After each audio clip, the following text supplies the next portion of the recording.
Discuss केलं पाहिजे किंवा तुझ्या मासिक धर्मामध्ये तुझे आरोग्य कसं राहतं. मुख्य म्हणजे तुझी तब्येत कशी राहते.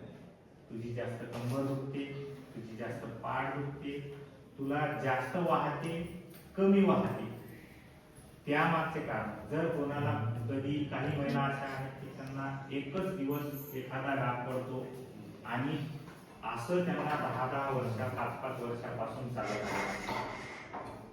मग यावेळेस त्यांनी काही उपाययोजना केल्या का?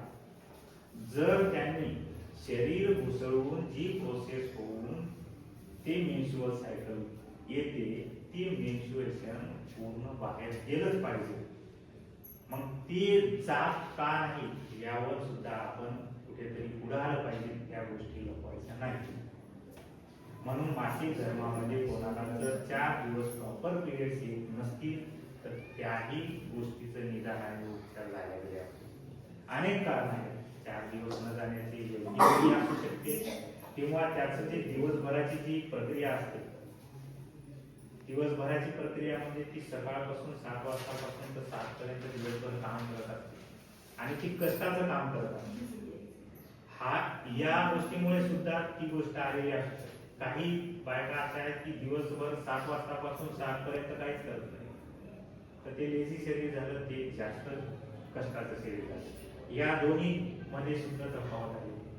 या दोन्ही गोष्टी चांगल्या आहेत. म्हणून शरीराला झेपत तेवढंच काम केलं पाहिजे, आपलं आरोग्य सांभाळलं पाहिजे.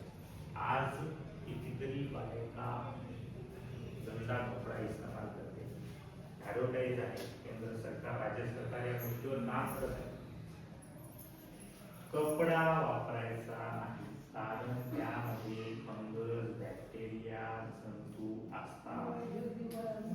आपण नळात पाणी हात धुण्यासाठी जेव्हा आपण एखाद्या बेसिनवर जातो, आपण हात धुतो आणि पुन्हा ते नळ बंद करण्यासाठी काय करतो, त्याच हातात फिरवतो. म्हणजे आपण हात कशासाठी धुतले की आपला हात साफ होण्यासाठी.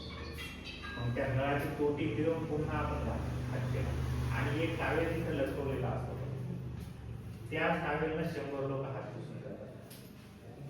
म्हणून म्हणतो जो आपण वापरलेला कपडा, आपण सुती कपड्याचा वापर करायचा तर ते बिलकुल निर्जंतुक नाही आहे. म्हणून मी सगळ्यांना विनंती करेन की आपण सॅनिटरी पॅडचा वापर करावा आणि येणाऱ्या काळामध्ये आपल्या पंचायतीमध्ये आम्ही सॅनिटरी नॅपकिन बनवण्याची एक मशीन लावणार आहे. त्याच्यामध्ये तुम्हाला दर महिन्यात एक कॉईन टाकायचा आहे आणि 4